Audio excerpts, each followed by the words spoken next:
नमस्कार दोस्तों, एजुकेशन 24 में आपका स्वागत है। दोस्तों आज का ये वीडियो बहुत ही खास होने वाला है क्योंकि आज के इस वीडियो में मैं आपको बताऊंगा कि परीक्षा में जाने से पहले परीक्षा की तैयारी कैसे करना है। दोस्तों देखिए, होता क्या है कि परीक्षा के अंदर हमें बहुत सारे हेडिंग लिखने होते हैं, बहुत सारे पॉइंट्स लिखने होते हैं और दोस्तों बीए परीक्षा के अंदर जो उत्तर लिखना होता है दोस्तों वो भी बहुत बड़ा बड़ा उत्तर होता है। तो आज इस वीडियो में मैं वही विस्तार से बताऊँगा कि परीक्षा में जाने से पहले आपके पास जितना दिन टाइम है, 3 दिन 4 दिन जितना भी समय है आपके पास, उस समय के अंदर आपको कैसे हेडिंग याद करना है, कैसे पॉइंट्स याद करना है ताकि आपके दिमाग में पॉइंट्स और हेडिंग रहे, ताकि आप परीक्षा के अंदर अच्छे तरीके से लिख पाओ। तो दोस्तों आइए देर न करते वीडियो को शुरू करते हैं और जानते हैं कि परीक्षा की तैयारी कैसे करना है। तो दोस्तों देखिए, सबसे पहले आप जिस भी किताब से या जिस भी सीरीज से जो भी उत्तर आप प्रश्न जो भी याद करते हो तो आप उसको ले लीजिए। और उसको लेने के बाद दोस्तों देखिए, ये मैं यहाँ पे सीरीज लिया हूँ और इससे मैं आपको बताऊँगा कि कैसे याद करना है। आप कोई भी किताब ले सकते हैं जिसमें आपको अच्छा लगे, जहाँ से आपको लगे कि हाँ यहाँ प्रश्न आ सकता है। तो दोस्तों देखिए, मैं यहाँ पे जो है कि इतिहास का किताब लिया हूँ, सीरीज़ है, और मैं बताऊंगा आपको तरीका कि कैसे याद करना है। बस आपको तरीका समझना है ताकि आप जो है किसी भी किताब से या जहाँ से भी आप याद करना चाहिए याद कर सकते हैं। तो दोस्तों देखिए, यहाँ पे मैं सबसे पहले आपको बताऊंगा कि क्या क्या याद करना है और कैसे याद करना है, ठीक है। तो देखिए, जैसे मान लीजिए प्रश्न है कि पृथ्वीराज तृतीय की उपलब्धियों का वर्णन कीजिए, अथवा चाहमान शासक पृथ्वीराज तृतीय के शासनकाल की मुख्य घटनाओं का वर्णन कीजिए। तो सबसे पहले आपको क्या करना है, सबसे पहले आपको इस क्वेश्चन को ध्यान से पढ़ना है और इस क्वेश्चन को दोस्तों अपने दिमाग में रख लेना है। हो सके तो इसको याद कर लेंगे तो अच्छा रहेगा। उसके बाद जब आप क्वेश्चन को याद कर लिए, उसके बाद आप क्या कीजिए, सबसे पहले आप हेडिंग को देखिए। इसका जो हेडिंग है पृथ्वीराज तृतीय, लगभग यहाँ से और यहाँ तक की जो हेडिंग है इसका, इस हेडिंग को याद कर लीजिए। पहले आप हेडिंग को याद कीजिए, जितना भी हेडिंग है, जैसे ये नागा अर्जुन के विद्रोह का कठोर दमन, ये हेडिंग है, इसको याद कर लीजिए, इसको याद कर लीजिए। उसके बाद इसके अंदर जितना भी हेडिंग है दोस्तों ध्यान से देखिए, इसके अंदर जो भी हेडिंग है उन सभी हेडिंग को आपको पहले याद करना है, ठीक है। जो भी हेडिंग है देख लीजिए, यहाँ से यहाँ तक इसका हेडिंग है, तो जो भी हेडिंग है सबसे पहले इन हेडिंग्स को याद करना है।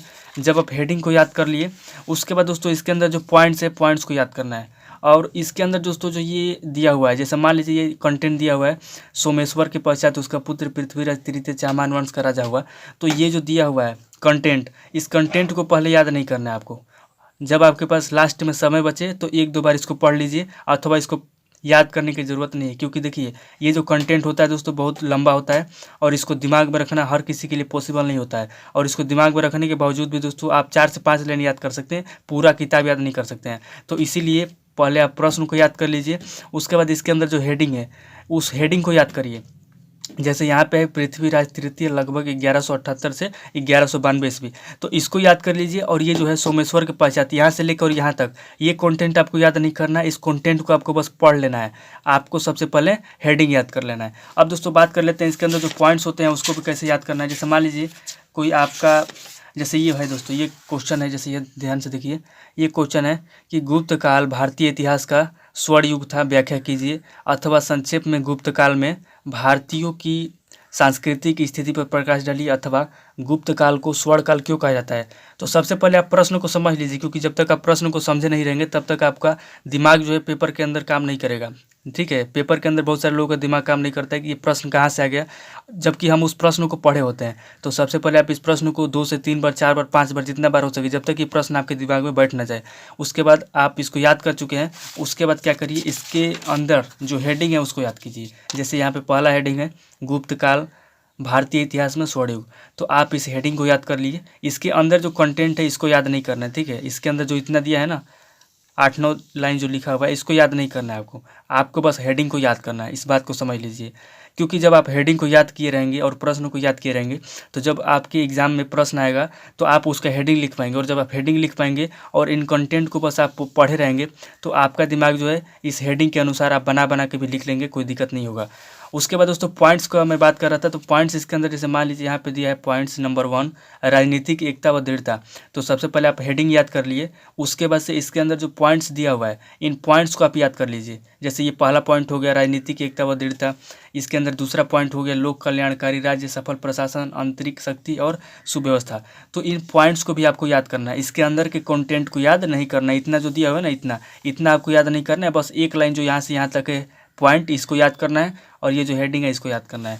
तो इसके अंदर तीसरा पॉइंट है आर्थिक समृद्धि और संपन्नता। तो ये जो पॉइंट आपको दिया हुआ है हेडिंग के अंदर, पॉइंट और आपको ये याद करना है, इस बात को ध्यान रखिएगा, ठीक है। और देखिए मैं इसलिए बोल रहा हूँ आपको, यहाँ पे समझने की कोशिश कीजिए। देखिए दीर्घ उत्तरीय प्रश्न के अंदर जो है आपको एक उत्तर लिखने में कम से कम 7 से 8 हेडिंग का यूज होता है। ठीक है, 7 से 8 हेडिंग का यूज होता है। अब 7 से 8 हेडिंग अगर आप याद किए रहेंगे अपने दिमाग में, परीक्षा की तैयारी कैसे किया रहता है, तो इस बात को समझ लीजिए कि मान लीजिए कोई भी प्रश्न है, अगर आप उसका प्रश्न याद किए रहेंगे और उसका हेडिंग याद किए रहेंगे, तो परीक्षा के अंदर जब आप 7 से 8 हेडिंग लिख देंगे तो जो एग्जामिनर है जांचने वाला, वो समझेगा कि हाँ ये अच्छे तरीके से एक्सप्लेन किया है और आपको ज़्यादा नंबर मिलेगा।